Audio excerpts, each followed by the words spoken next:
other individuals after we're done training so they have a chance to see, since 1:30 is not always a convenient time for a lot of our caregivers and teachers and everybody out there who's doing things for our children this time of day. So also, if you're not, please make sure you're on mute, but just taking a quick glance, it looks like everybody is, so that's great. But please feel free to chime in, unmute yourself anytime Teddy and I do ask for some feedback, and hopefully we'll have a little more feedback this time than we did the last time, getting a little bit more familiar with the platform of how we're going to maybe engage you more with Ready Rosie and get you to be more familiar with what the platform can offer with the different family engagement activities that we're offering and where we're finding videos and some of the other support videos that are out there for you to do family engagement activities beyond just the teaching moment videos that come out on Monday. So I would like to first just, if you were able to do a family engagement activity, I think it was game night this month, we will move to that commenting section just in a little bit. I want to just talk a little bit about the incentive updates. So back in September, we did kind of a review of all of the programs that were signed up with our second wave of Ready Rosie this year. All of those teachers who had made their classroom, sent out invites, had accepted invites, and were doing some video sharing were on the list to receive incentives with the age groups they work with. So if you were an infant teacher, there would be a package of incentive materials. If you were a provider that maybe saw multiple ages, that we put materials together that were appropriate for multiple ages from Lakeshore. And then we had Kara Robinson go through those packages of materials and assign videos through Ready Rosie that would work great with some of the materials that we had picked out. So that process has all been done. Those names of the programs and those teachers were sent to the local administrators, which were the ones who actually submitted the applications for Ready Rosie way back in July and August. They reviewed them, they confirmed them, sent them back to me, and then those teachers were put on that list for the incentive. So, oh, I just have somebody message me, they're in the waiting room.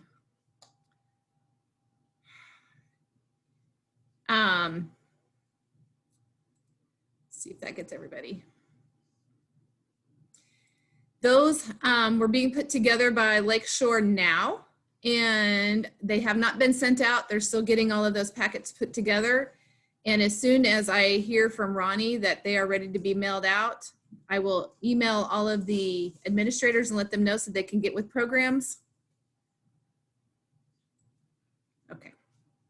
And they will let you know when those materials would come in. So the process will be that if you are in a community, say such as North Platte, and you're a program in North Platte, those will all go to Carolyn. They will be identified for the program of where the teacher works. Carolyn will make contact with that particular program and arrange a time for either that amount of materials to be picked up or for them to be delivered. However, that's going to work in your community. If you work in Lincoln, all of those materials will be shipped to Nebraska Children, and we'll probably have you coordinate with Courtney and when you could come pick them up from the Nebraska Children's office. So if they were St. Mark's Preschool, for example, they will all be identified St. Mark's, and then I will send you the coordinator, the administrator director, the list, and then they can send it to you to which teachers are getting what materials. So it'll all be coordinated through them. Hopefully we will know when those will be shipped out. I anticipate them. Haven't heard anything from Ronnie this week, so maybe next week. So I would anticipate those probably arriving sometime mid-December, before Christmas, I'm sure. So before fall break. Any questions on that? Okay, we do still have some incentive opportunities. So we are going to continue to monitor the use of Ready Rosie and see how we can continue to incentivize those who are utilizing it to its fullest potential.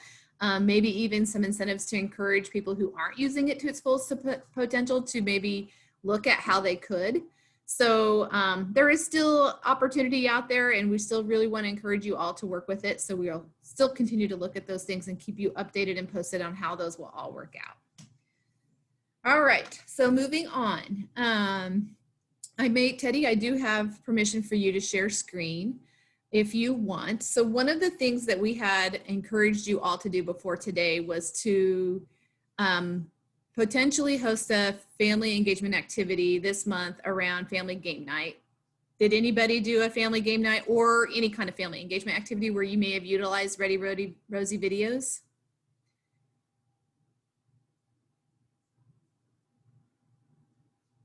No. Did anybody look at some of those videos with the games? Or do you know how to get to them if you wanted to do something like that?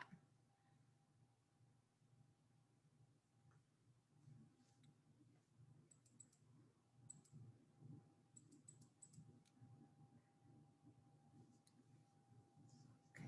So just so you know how we came up with that idea, one of the Monday teaching moment videos was a family game night.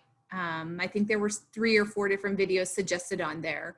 I went to that and then went to the library. I watched the videos that were sent out on that Monday. And then I also put in on the categories in the search, I put in games. And on games, multiple games came up. And the one that I had recommended, but it was just an idea for an activity, was the freeze. Let's see. Freeze dance. So that could have been done with any age. If you had an infant, you could hold the infant. And when the administrator was maybe on the virtual link or whatever you happen to be on said freeze, they could say, you know, freeze with your leg in the air, and you could lift your baby's leg in the air.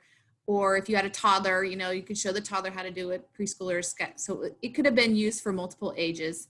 Teddy, if you want to click on that freeze dance below, just so you're all aware, and page down, where it has some of those learning outcomes, why it's important, if they're not ready yet, if you need a challenge, and then on Explore More, I think this is where I talked about the books that were recommended, that if there was anybody who wanted to do a family game night and you wanted to maybe reward some of the families who actually participated, checking out some of those books and sending them a book if they were a family who participated in your family game night, just to kind of encourage them to continue to engage in future activities. So this is kind of how I came up with the idea of how you could engage families through family engage night. Ted, do you have anything else that you could add to that?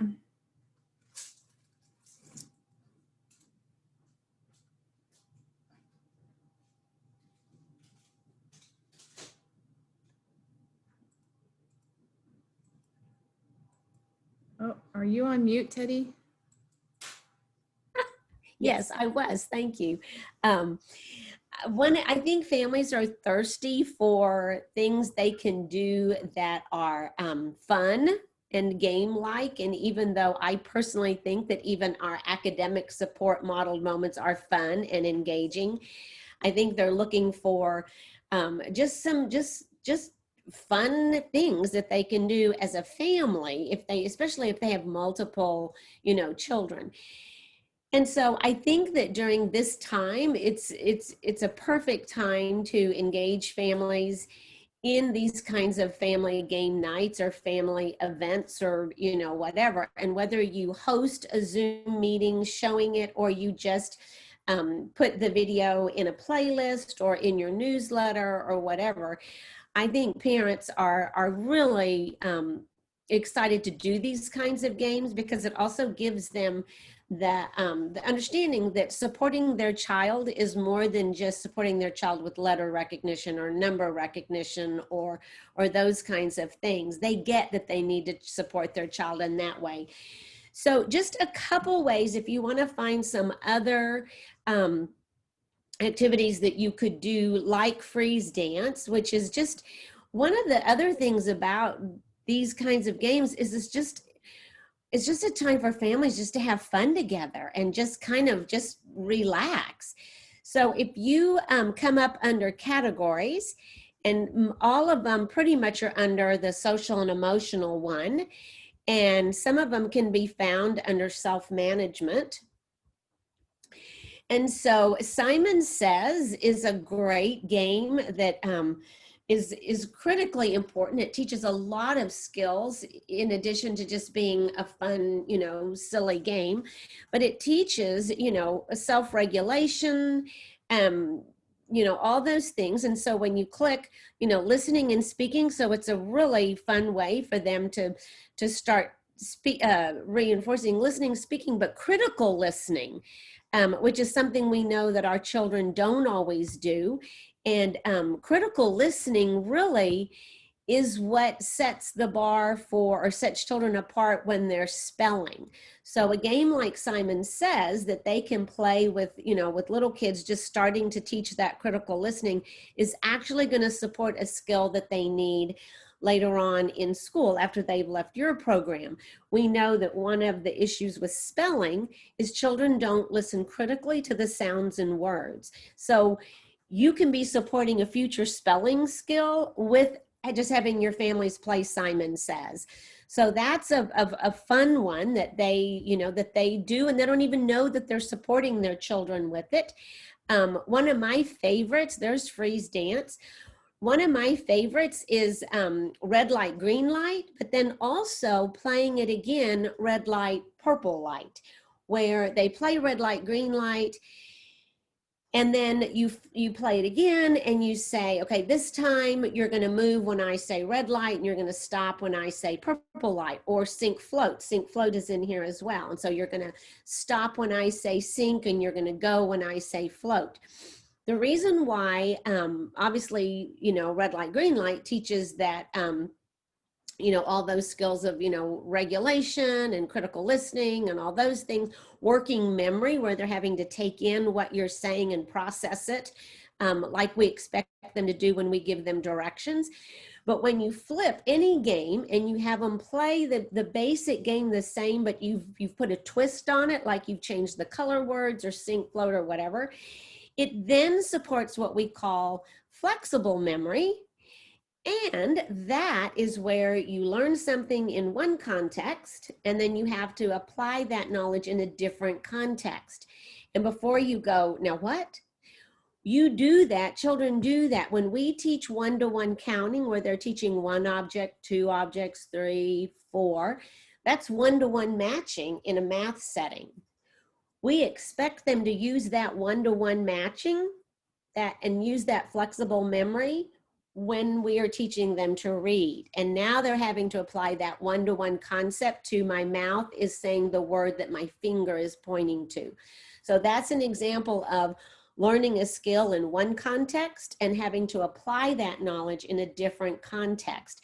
And so when you have them play a game like red light, green light, and then you say, okay, now let's play red light, purple light, that's a critical skill that they are supporting without even realizing they're supporting it. Plus, it's just a fun thing to do. So those are some games, and I know Nebraska's been getting some snow, and so you guys may not really want to encourage them to go outside and play. So if you want to look under social awareness, there's some other great games that can be done as family. One is Super Kindness, which again can be done with pre-K. And let me just say real quickly, don't ever be shy of these age groupings, because most of our kindergarten ones are very appropriate for pre-K and things like that. So watch the video and then think, is this appropriate for my age children? But Super Kindness, they try to come up with a family kindness symbol or something, so that when they see someone else in the family doing something kind, they do the signal or whatever. But one of the things that is really fun to do, and particularly at this time of year, is talking and either drawing a picture or just talking about a family recipe, or the parent taking the dictation of writing the family recipe. And then also, this family talent show is a great thing to do on a family night, where everybody in the family can get up and do some kind of little, talent, some little skill or something that they have. And then another one that isn't under social awareness, but you can just make a note of it, is storytelling together.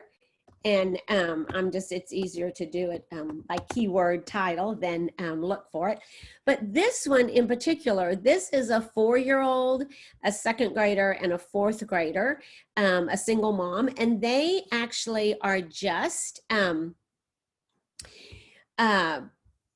making up a story. They're just going around the table. The mom starts it by saying, once upon a time, and she gets the story started, and then she says, and then, and she passes it off to another child, and they put something in, and then it's, and then, and there are no rules. It's just whatever that child wants to add to the story. And so that not only supports that listening and speaking and that creativity, but especially for young children, it starts getting that sense of story, and they start getting a foundation for that beginning, middle, end. And we know that if I can tell a story, I can draw a story. And if I can draw a story, then eventually when it's age appropriate, I can write a story. So those are just some additional games or activities that lend themselves well to whole family kind of activities. Real quickly, if you're like, I don't even know where to start, or I don't remember what she said, if you'll click under resources here, under tools and resources, family events. And before you say, well, we're not doing family events because of the pandemic, I get that, but we have put together a list. Now it starts with like pre-K, so 3 to 3, 4, 5. But we have them divvied up by kind of by language and literacy, math. And so some of these are, this Tell Me About It is that little interview thing. And I've seen families do that as a whole family thing where they just, tell me about this, tell me about that interview. But if you'll scroll on down, we have math and reasoning. But then we also have all of these listed for health and well-being, which are for any age child and multiple children, that are fun, kind of family bonding, family building, all of those kinds of skills. And then we have ones under social and emotional learning. This Keep It Up is with the balloon. And it's actually for the younger children where they count to see, how many times, they can hit it to keep it up. But it's also great eye-hand coordination, and it's just a fun activity where they all end up, laughing. So take a peek at that if you're kind of wondering, well, what are some other things that I could do based on that same premise as Freeze Dance, where it supports social and emotional, or social and emotional different activities levels. And each of those on those videos, if you were to click on any of those videos, have that why it's important, a book, a book recommendation, a way that they can extend the learning. So each of those have all of those same things on that video page that that Shauna was showing you. So, okay. I can see where, say the storytelling, if you guys were to do virtual family engagement, and we all know people don't have a lot of time, so you only have just that window to get families engaged, to make it meaningful, is if you were to do that, pass it on to the next family. So if you were to start it once upon a time, and then you hot potatoed it to the next person on your Zoom screen, and they had to add to the story, and the next person add to the story, until everybody had a chance to add to the story, and then encourage them to do that at home with their own family, so that it's practice among all of you as a family engagement activity, but then they can utilize that at home, support it with videos, so if they need to go back, and then they can make a comment on it, on how it went on their own families.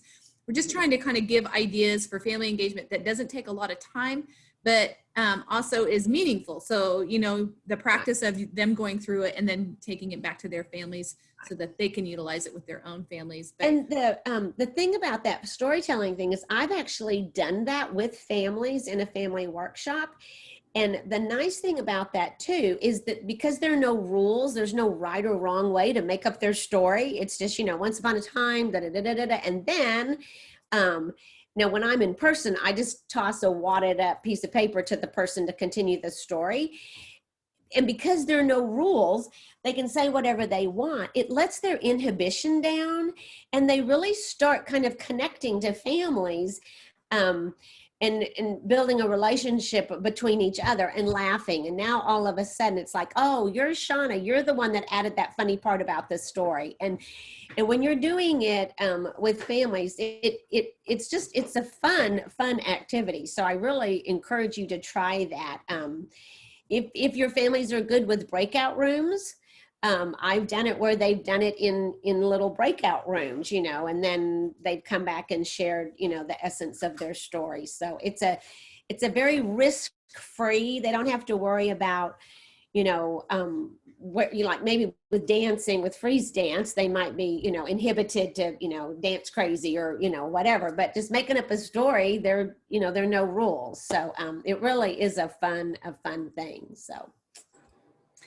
And then if you wanted to, you know, even do some kind of acknowledgement of the family doing it at home, if the child could bring a picture that all the family contributed to about their story, and then they brought it back to school or wherever they were, and they got some kind of, I don't know, Tracy, you guys did some kind of reward, I think, with a book for the scavenger hunt, I believe. So if it was something like that, that they were rewarded with a book if they brought their illustration of their family story into school the next time that they came in within a certain amount of time. But there's just some really great opportunities to use Ready Rosie and those family engagement possibilities, understanding that probably a lot of it's happening virtually right now. So really trying to give you guys the tools to find the videos, see the videos and all the other things that go with them that you can implement into just making that go just a little bit further than the minute 45 maybe that video is. Mm-hmm. The other thing that we had asked or that we had suggested was we have talked a lot about the Give Me 10s. I don't know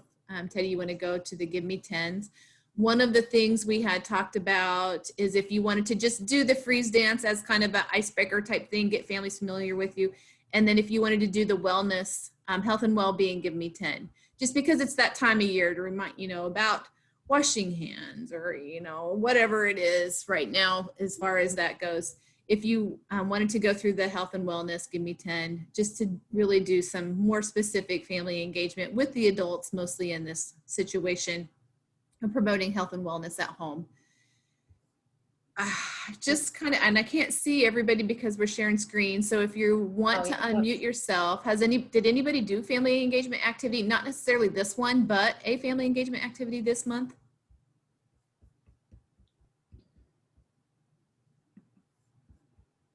Can I ask what may be prohibiting you or what's a barrier for doing some family activity engagements?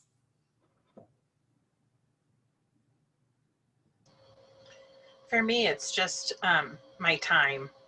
I'm doing some other trainings and stuff that are taking up my extra time in the evenings. And so I just can't fit everything into my schedule. Yeah, that's about my problem too, is just with the other trainings. By the time I'm done, it's 9 o'clock and my daycare kids should be in bed. Right. We did a family engagement event just last week, not with Ready Rosie, but I feel like a lot of the concepts connect. We did like a library night at home. So we actually had a speaker that typically hosts our in-person library night that jumped on the Zoom as well. And then we had identified a few families in advance that actually read a story in their home language. So we had several different languages of stories, but I do think that barrier is just time and coordinating all the things. And I think one of the things that I've found is in our current world, you can have all the best laid out plans and then something happens and your focus has to shift immediately. And so I think that's kind of been one of our hesitations of having more family events is like, if we plan something, we want to be able to fulfill it. And we've seen often that our priorities have to rapidly shift and need all of our attention.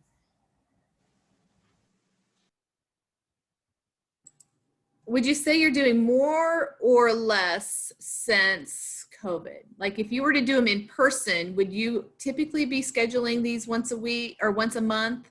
But because they may potentially have to be virtual, it's just that comfort level of offering it virtually, or just what's happening with that? How can we help the best facilitate and encourage the continuation of the family engagement that you were doing that may look a little different now? Yeah, I would say we're doing it less, but we're trying to be as close to maintaining what we were prior to COVID, but it is a little bit less. And yeah, I think some of it is just like logistics and preparing, and it's not necessarily harder, but it's a different learning curve. And I think everyone is under more stress. So having something that takes a little bit longer of a learning curve and trying to manage that with everyone else's other stress has been an important thing for us too. Yeah.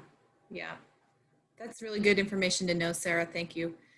And one thing that I would ask all of you, or each of you, is one of the missions of Ready Rosie is to seriously, legitimately make things easier for you guys and take things off your plate. And so that's one reason like why we developed those family event planning tools, so that, like we've done the planning for you, or we've made those recommendations for videos and things like that.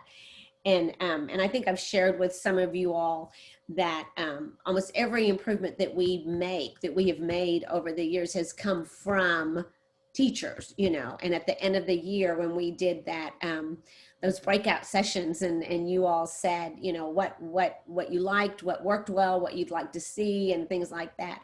I passed all of those suggestions on, and so I say that in that, if there's a way that we can even make the family engagement things easier. So, so like with the Give Me 10s, those actually came out of, because we had our 8-hour long ones that are written in sections, but still it's an hour. And not too long after we rolled those out, we heard from everybody who said, these are great, but we don't have an hour with our families. We only have 10 minutes. And so that was what prompted us developing and writing those 13 10-minute sections. Now, of course, that was pre-pandemic. And so people were doing them at drop off and pickup, and, or coffee chats, or, whatever.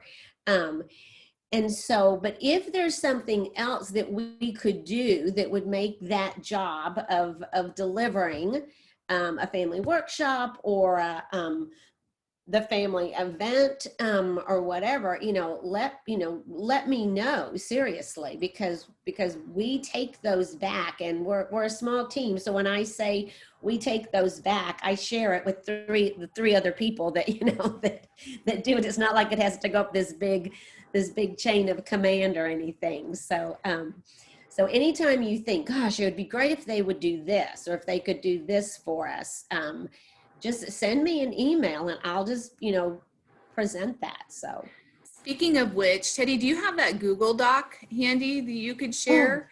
So gosh, we came up with a couple of ideas. I'll talk while you look for it. Okay, keep talking. We came up with a couple ideas that we thought maybe would be helpful. So Teddy created a Google Doc. This one that she started was actually around the family engagement we had talked about this month, but it can be changed and adapted so that we could go on, recommend some family engagement ideas, hook up some videos with that, give you some materials, supplies, things like that, that maybe you could send home in advance if you wanted to, if it was something that would require that, and just give you ideas about what you could do, and then any supplies that you would need, and the list of the videos that would go with it, to just kind of start getting the conversation started of what are some ideas of family engagement ideas. What are some things I would need to maybe send home in advance if you were going to do little make and take things with families, or encourage them to build on whatever family engagement you did, and then they had the supplies at home to build on that. So we are wondering, do you think that if this Google Doc was something that you all had access to, so that we would add on it, we would put those things, but then you would have that potential to look at what we've added, but then you could add your family engagement, what you did, any videos if you use Ready Rosie or not, and then any comments about it, and then just continue to share that as kind of a Nebraska family engagement resource tool. Helpful, not helpful? We just kind of thought maybe this would be, and then we could also, when we're suggesting something specific for a month, depending on what it is, we'll put it on there. And then if you tried it, you could add to it if you did more, or you could put on there and say, this was a total flop. This did not work at all. You know, whatever comments or feedback you could give us to help kind of create and change.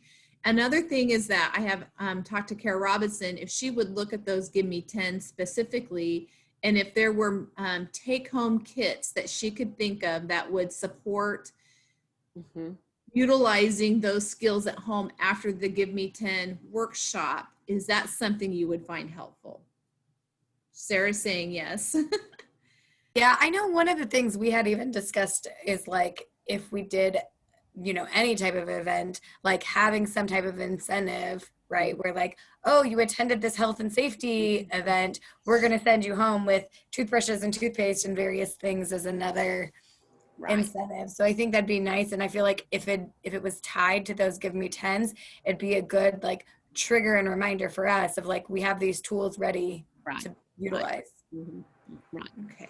Yeah. All right. So I think we'll start maybe kind of building on that Google Doc, using it as an interactive tool for all of the Ready Rosie users.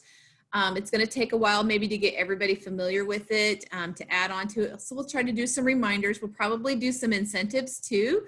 I know Teddy has talked about sending out t-shirts for those that she can identify that have contributed ideas or shared really cool things that they've done. On the C4K side, as far as PDG funds, we'll also probably be doing that too. So really would like to see some active participation so that we can help each other think, you know, why recreate the wheel if we already have some great ideas across the state of Nebraska that we can share with each other. It would be really good too if you said, I'm a home visitor and this is what I did with my families, or if I'm a family child care provider and I have multiple age levels and this is what I did. Those kinds of pointers would be really helpful too, just so that everybody kind of has an idea of what field you're working with. Not that they can't all be adapted, but that would just kind of get a good starting point for those who maybe are just not even sure at all how to implement a family engagement activity, because it's not maybe not something that you do on a regular basis, depending on where you work and what your anticipated goals are for your family. So another idea, and I'm not 100% sold on this just because it's more screen time, more activity, but I'm curious to find out what people would think if we had a Nebraska Ready Rosie Facebook page.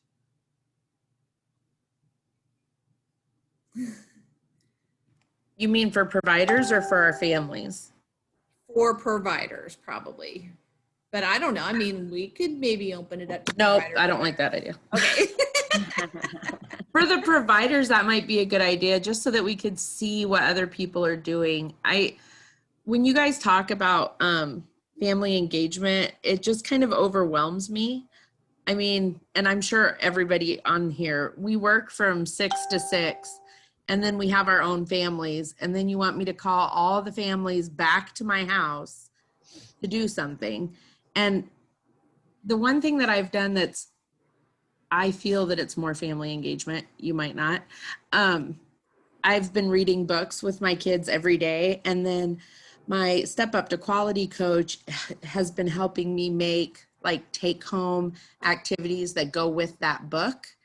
And so when a kid finds a book that they really like, we send that activity packet home with their parents, and it's like a book in a box. And they have a couple little toys that go with it, and the kid gets to tell his or her parents about the book and siblings, and they love that. And I get parents that will record that and send it back to me and just say, oh, I felt like I was a part of your daycare today because, you know, little Johnny told me all about this. That stuff I love. And little ideas like that I would love, because that puts it on the parents, not even more work for me. Mm-hmm.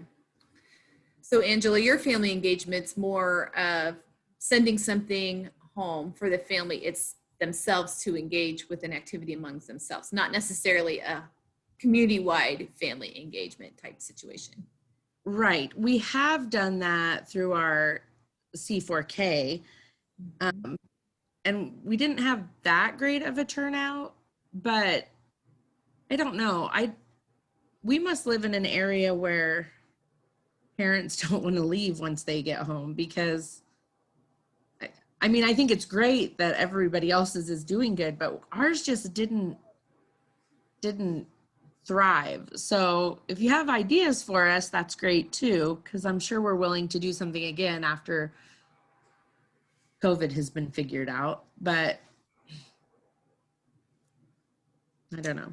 I would kind of chime in with what she was discussing too. With the programs that I work with, we have a very varied age, like they're large families. And so there's, sometimes 5, 6 kids in the household and that aren't all early childhood. And so I think that, when we were pre-COVID, we did once a month socialization groups, and those were good because the parents could kind of do their own thing and the kids could run around and play. And we have attempted to do virtual. It's been really hard though to find something that meets all of those ages and keeps the kids engaged enough that their parents aren't just like chasing them around the house. And that's kind of what we ran into and then also too, we tried to send little packets home, but with the amount of families we serve, it's so expensive to come up like with little bags to send home, and to do that every month would be such a hit to our budget. It's not sustainable. So I've also kind of been on the fence of like not wanting to create something I can't sustain, because I do think families would love it if we went all in, but the cost, I don't know if we can continue to absorb it, especially with large families and sending 6 kids home per family. So I'd welcome any suggestions, because and we're definitely not against it. We've looked at it multiple times, trying to figure out how to really make this meaningful and to minimize risk, for families and for my staff running things around. But I think it's the age discrepancy between all my kiddos, and just the cost that goes into it. So I think that's the nice thing about a lot of our social and emotional ones, like storytelling or family talent show or all of those things, is they allow that wide range of children, because we know the majority of our families have more than a child, and so, and then now, during COVID, all bets are off on this, but like that planning sheet that had the suggested videos, so for whatever skill or whatever that is, we had a pre-K, K, first, second, third activity. And the ones that I have gone to and supported and helped with here locally, they just have them set up, and like in whatever big room they have, or multiple rooms, stations with the materials or whatever. And the families just can kind of go to whatever station they want to. And what's interesting is some of the ones that are more geared towards, like there's one race car thing where you just, stack up books or whatever and use whatever you have as a ramp, and have a little race car, which is geared more towards like first on up, because you're measuring to see which goes farther and stuff like that. It ends up being where any age child can do it, that just kind of the measuring is different, whatever. And then one program that I went to take pictures of, they actually then had a bag for the parents if they left. But a way to keep the cost down was they had like a little stamp card that they had, run off with the station. I think they had like 9 stations or something. And they had to go to at least 7 different stations and get it stamped or, whatever, by the teacher who was staffing that station. And then as they left, they got a goodie bag, and they had ordered from Amazon or somewhere, one little race car, a deck of cards, and then a box of crayons or something, but they just got one per family, and so it wasn't per child, So, and then I wanted to say what, one thing that you guys might think about, I do a staff development on parent engagement, and I put it in the message that a lot of our partners are surveying their parents and saying what time works best for you, and if you're doing it once a month, You know, and I know we all have families, and there are days when I'm like, oh my gosh, I cannot do one more Zoom call. I just, you know, I'm just Zoom fatigued, you know. But then some I know, like, that's just once a month, you know. And so survey your families and find out what time works best for them, as well as survey your families on some of the topics that they want more information on, instead of us saying, oh, well, they need to know about this, or they need to know about that, or they need to know about this. You can kind of give them some choices, so it might be more of a forced choice than just, you know, random. I mean, you kind of have an idea of what a lot of the parents' needs are.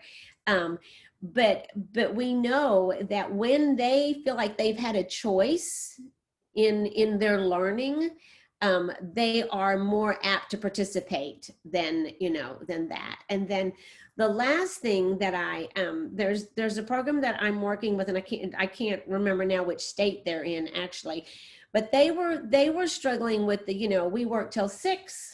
And then by the time we get home and, you know, do our families, who wants to start a Zoom at 8 o'clock at night or whatever. And so they actually started doing a little Give Me 10 while they still had a handful of children there before they finished at 6. And so, you know, so they had active participants right there with them still in the classroom. And then those families that were already home could log on and participate in it. And so it didn't really take up any extra time after, you know, after work or whatever. So I think the thing to remember is that there are no rules right now during COVID. And so whatever, just really dare to dream how you can make it, you know, just some ideas that maybe you never would have thought of before might work now. A couple of other things as far as costs, because I know that is a challenge. If you were to do, say you did the freeze dance, and then you offer to Give Me 10 after that, and then afterwards sent out specifically a different game to play afterwards for the family to engage in, and they commented on it, then you could say the first 3 people who comment on red light, purple light get something. So you don't have to actually get something for everybody, but you really encourage them to do that at home and make a comment on it. Mm-hmm. Another idea, and we could probably really work on this, is if there's some type of video that they could adapt with things they have at home. So if they're challenged to find something at home that makes a shaking noise and implement that into that, and they actually have that stuff at home, so it's not something you have to supply them with, but give them an idea of some of the things that they might be. I mean, that could even be just kind of a game. Find something like the scavenger hunt thing. Find something that makes a shaking noise and then get it, and then you could do something with the shaking. I just really challenge you to go through the library of videos and see how creative you can be on that. Now, and on another thing with Angela's comment, because, and I'm just saying, Angela's from North Platte, there's a group of providers from North Platte, child care centers, home providers, home visitors. So there's it's not just one program, it's multiple programs. Maybe, Angela, in those circumstances and I know that's what you guys did for the in-person, is that you had a family night, Ready Rosie family night in person for all of those families. Maybe that's something, again, like to every provider maybe is once a month or every other month. That is the person who's responsible for the North Platte family night. So maybe you do it in September, but the Chantel does it in September or October. And, you know, so it passes along that it's the responsibility maybe of another provider to offer that family engagement night, but everybody opens it up to all of their families. Mm-hmm. And then if you wanted to reward your particular families for participating, if you sent out a video afterwards and just said, you know, the first person to comment on this gets something, I mean, maybe that's another way to try to get family engagement happening across the community rather than just your specific program. And if those of you need to know what those communities are, I would ask you maybe to go to your page administrator, your district administrator, who that happens to be. I see Saffron's on for like Hall County, that would be Saffron. April's on, message them and just say, hey, I would be interested in something like this. And then work with your administrators of your communities to maybe see how that would work. And try it. I don't know, just some ideas thrown out there. I mean, really, there's so much to offer on this platform that I would just really challenge you all to utilize it to its fullest potential, but also use your other Nebraska cohorts here to help you out in the, getting them implemented and supporting you with offering them to your families and not making it fall completely on your shoulders. And that's why I think a Nebraska Facebook page is really good, because nobody has time to reinvent the wheel. And so if Heather says, hey, I did this and it was great, then I might read it and go, oh, why didn't I think of that? Because we're all stressed and overworked. And so if you guys just started posting what what you're doing, a picture of your family, or however you want to do it, I think you can learn from each other and share each other's ideas. We can really probably get Paola busy on that too, because we know she always has great ideas. Exactly. So I'm pointing some of you out because I do see you on here, and it's just, I know you have great ideas. I know you've done great things. So maybe if we can share that and really build off each other, we can just build a great Nebraska Ready Rosie community. So on that, any other comments? We did also ask you to look at the COVID videos. Did anybody have a chance to kind of watch those, and were they helpful? Do you see them being helpful? Are people planning on face-to-face classrooms in December? What are communities' plans? Do you guys have a feel of kind of what's happening in the next semester of school? Well, Broken Boat is face-to-face still. I do worry that it seems like our cases are going up. So I do worry about what's going to happen, in the coming months.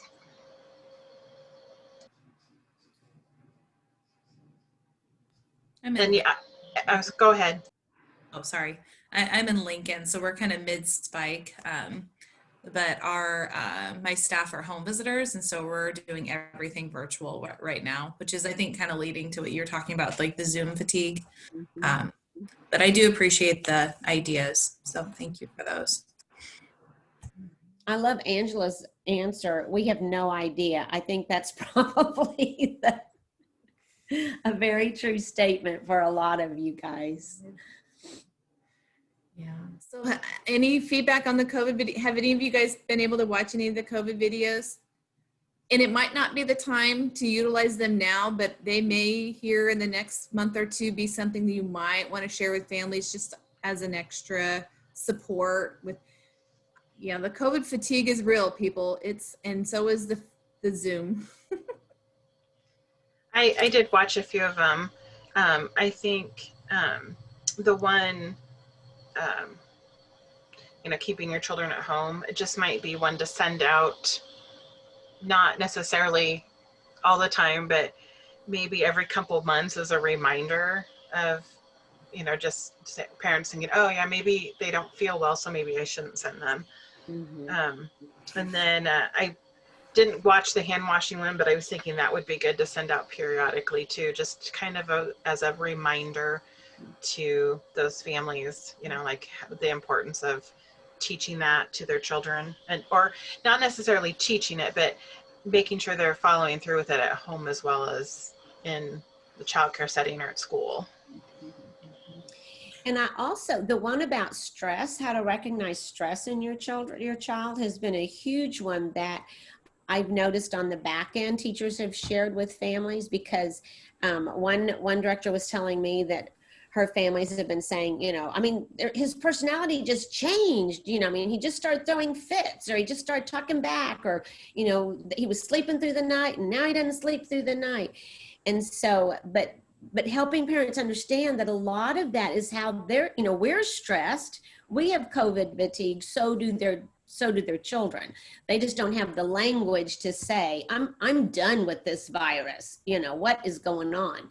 And so it manifests itself in all those weird little things, and parents have no idea. So that's another one that has really been, been pushed out a lot. So So just so you know, I just went to the search, put COVID in, and brought up all the different ones that are currently on there. So the healthy hand washing, that's kind of what Heather had talked to. Here in Schuyler, I remember we did that at the beginning of August or September when school got back. We did one of those COVID videos. I'm not sure which one we did. And I guess in Schuyler we have money. So we just buy books and we just buy materials, and then we just, take them to our families, and then we do a video all the time. So we did one of those COVID-19 videos, and we also did this book, Germs Are Not for Sharing. Yeah. Yeah. And I know we've done like Dr. Kids for parents to pretend play with their kids. And we don't give them to all the kids in the family. We just give them to the kid, or just like one per family, practically. But like I said, I guess we're lucky to have money to buy things and take them to our families, books and materials. I really think I like this. How do routines help create a more peaceful? So if kids don't go back to school, routines are going to be very helpful. Although, we should probably been practicing that since March. But when kids go back to school, then sometimes routines go the wayside at home. So maybe getting routines back into place. Screen time, which it seems like we're all on screen time all the time lately. So it's really good opportunities to utilize some of these resources and offer supports to families. These may also, if they comment on it, may lead to another idea of another thing that you could share out with families, either a video, or if it's if you feel like families are really needing some way to connect. And if it's virtually connect, that may be your only opportunity, but sometimes they just need that connection. So, all right, we are getting close to our end.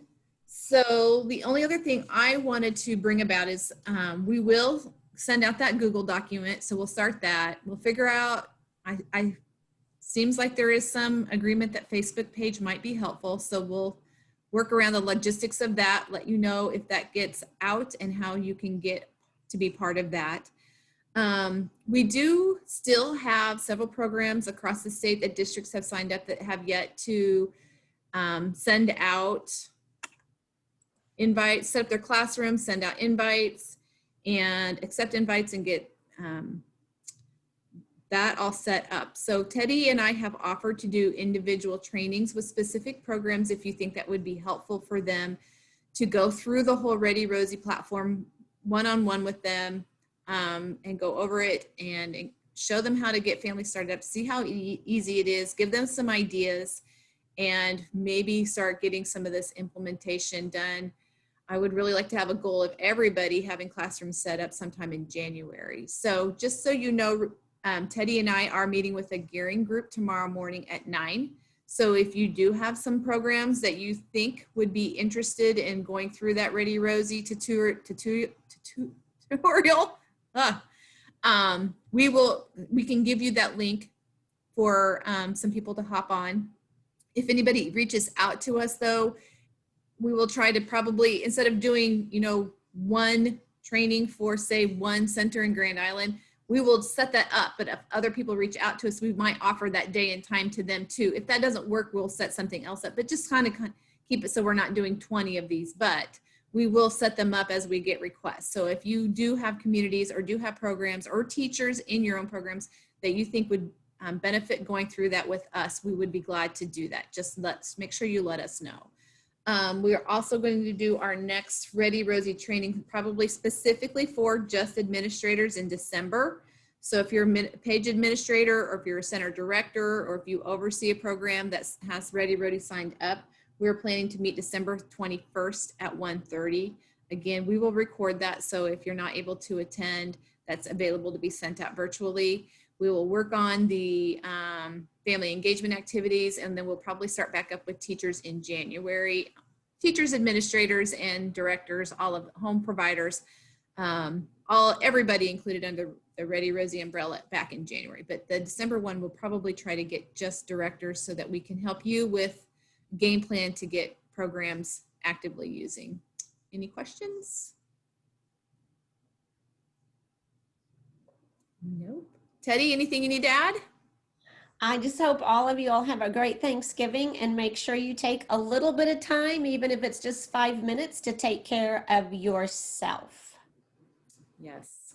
We need a Ready Rosie video of just nothing. Just like, Exactly. All right. Happy Thanksgiving, everybody. Thank you. Thank y'all. Bye.